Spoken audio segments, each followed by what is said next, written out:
Okay, so Bong Eang, can someone help me to share screen?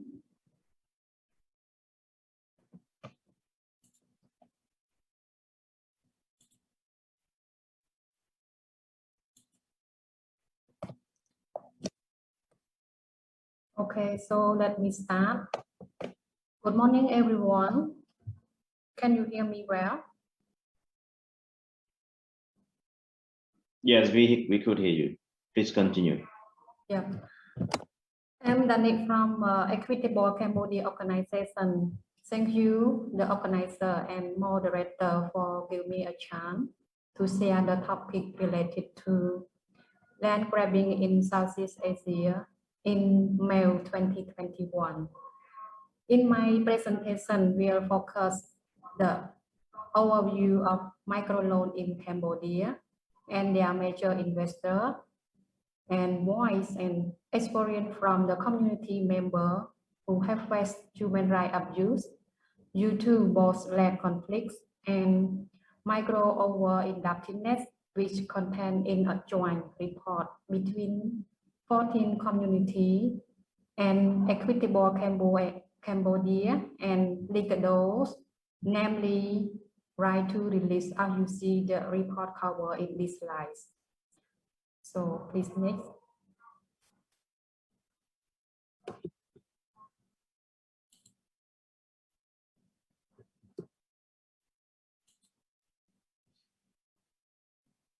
I will guide you all about the microloan in Cambodia. The microfinance began in Cambodia in the early 1990 as an international development project to provide poor Cambodians. Cambodia's FI sector began to grow in early 2000s, and from 2009 onward, an explosion of foreign investment led to rapid growth that have continued for the last decade.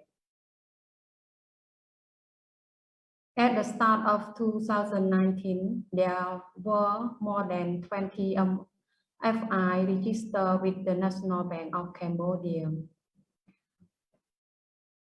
There are some microloan figures in Cambodia that at the end of 2020, there were 2.8 million loans in Cambodia, tracked by the Cambodian Microfinance Association, totaling $11.8 billion.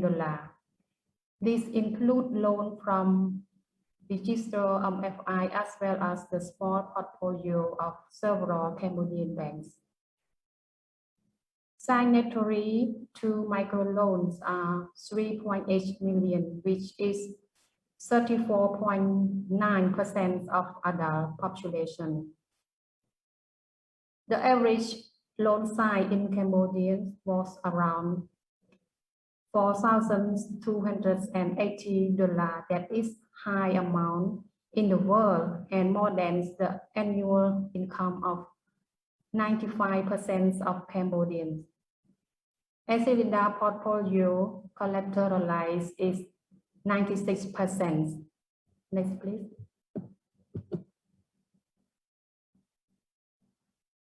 Cambodia's largest FI was set up with supporting and financing from international development agency, and some continue to be owned or financially supported by such institutions.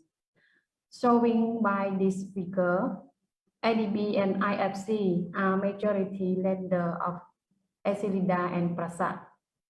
IFC also the main lender of the other largest FI such as Hatha Kasikor, Amrit, Sthapana, LOLC, AMK, Crises, and Philip. Next, please. Through this figure, SUARAM has got a loan $75 million from IDB and report as an active loan. SUARAM has 3 active loans, approximately $549 million from IFC. and another new loan up to $100 million from IFC with recording in pending approval. Next, please. This figure indicates that ADB gave Prasad two loans, approximately $71.8 million with recording on active loan. Prasad also gets 6 loans from IFC and the other banks, approximately $70 million, while 2 of them record as active loans. Next, please.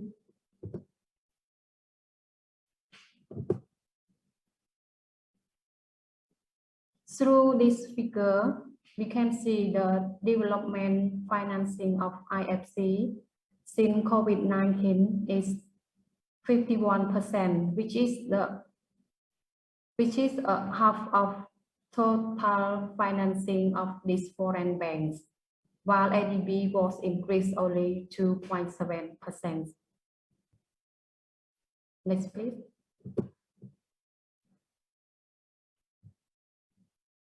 This figure shows the profits of 9 largest microloans, microlenders who hold 90% of loan, which each of them record profits increasing during pandemic crisis in 2020, except Amrit record 5.2% decrease.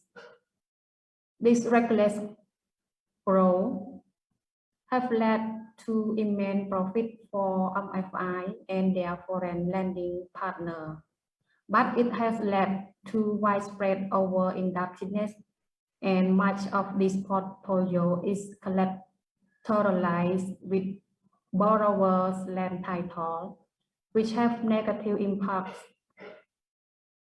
the land tenure security of Cambodian, especially vulnerable community. Next, please.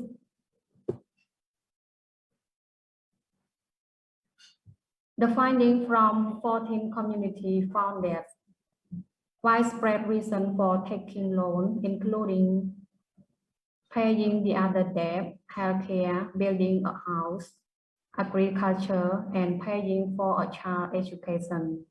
The reason for taking loan to repay the other debt show that debt level in Cambodia have already reached unsustainable level, and the country continual growth in loan side can be at least partly attributed to the need to repay old loans with new loan. The reason for taking loan to access the healthcare and child education reflect that many Cambodians cannot access adequate service that are supposed to be provided by government for free. Next, please. During COVID-19, all community report that their income went down. In some cases, income dropped by up to 90%. The community said, as the income decreased, the debt increased. The option provided by bank and MFI for restructuring or delaying micro loan payment during COVID-19 are insufficient and have failed to stop coerced land sale or other abuse from occurring during the global pandemic, when many Cambodian income fell, affecting their ability to repay. The credit officer and several borrowers said restructuring was not helpful. The restructuring option often increased their total in-debt amount in the long term. Next, please. The widespread human rights issue from microloan are the debt-driven hunger, children leave school, child labor, unsafe migration, coerced land sale, and many other human rights abuse. So let's hear in the community was an experience. I accept that I must eat nothing, so only salt and prahok in order to save money. Sorry, in order to save money to repay the MFI. I owe a lot and had to take 2 children out of school. My first child stopped studying at 13 years old. Second stopped at 14 years old. My 3 children stopped studying since they were 14, 15, and 16 years old in order to work as noodle seller in Phnom Penh to earn money and send money to me to repay the debt. The credit officer asked whether my husband had migrated to Thailand. If he wasn't in Thailand, they wouldn't lend me very much. If people have cow and water buffalo to sell, they can keep their land. If they don't, their land is already gone. This negative consequence of microloan debt due to the pressure from the credit officer who operate in this community, engage in aggressive lending and collection practices, pressures land sale, issue threat to borrower who were late on repayment, and encourage the use of private lender. Next, please.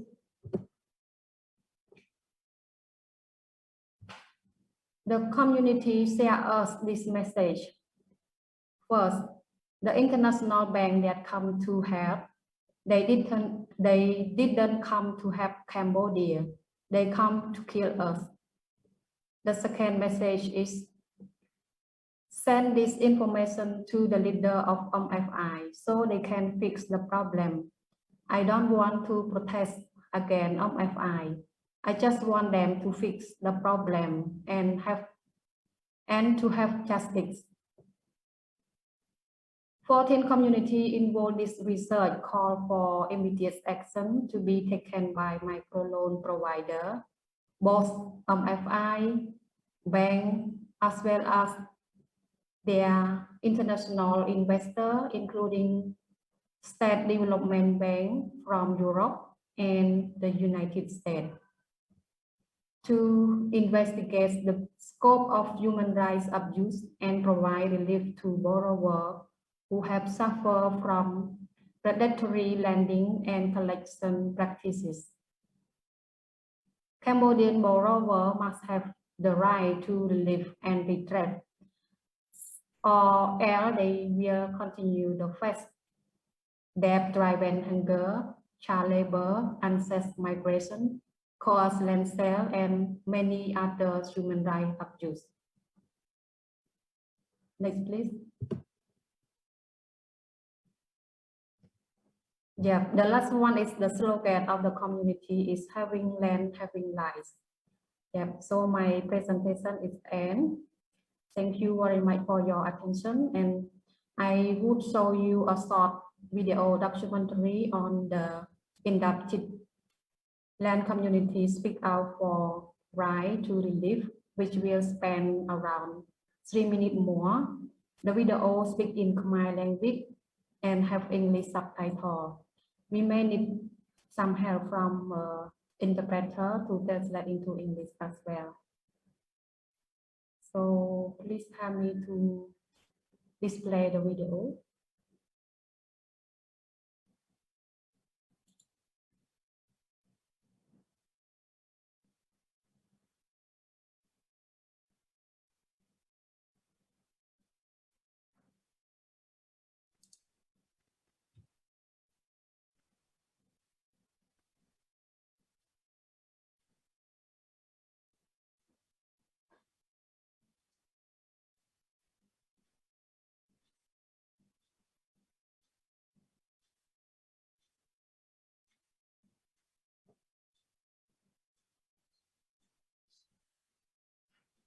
Eang, Bong Eang, can someone have to Yes, display? yes. One moment, please. Thank you.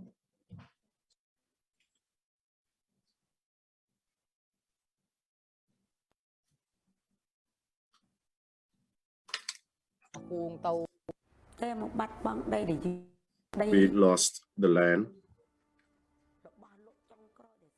We sell the thing that we have lost the land. We sold everything to repay the bank loans. This is very terrible for us. I don't think it reduces poverty, but it increases poverty. Some people ask their children to stop going to school, to work, to repay debts. Some people decided to go to Thailand to earn money to repay debts. Some people sell cows and buffaloes, or even paddy field land to repay debts. It is more terrible for us if we cannot pay them on time. They will confiscate our property. During COVID-19, we cannot do anything to earn a living. Our fishery products are hard to sell. The bank do not agree with our request to delay. We only have problems up our necks because we borrow more money from local lenders. Some people have motorbikes and houses. They sell them out to repay the banks or MFIs. They say when we do not borrow the money from them, they make us happy. They try to say something good to make us borrow them. Then we are indebted. First, we put our land title as collateral, and we do not have income. We don't know what to do in the future. Our food is not enough. We save the money to repay the loan. If the company did not come in to grab their land, they would not end up being in debt. Yeah, we have our land. We are in land conflict. We have owed them. We have children and family to support. We have people migrating. If we do not have money to repay, our property will be confiscated. If we are late in repaying them, our property will be seized. People have difficult life now. They migrate with their family. They have lost their body and life.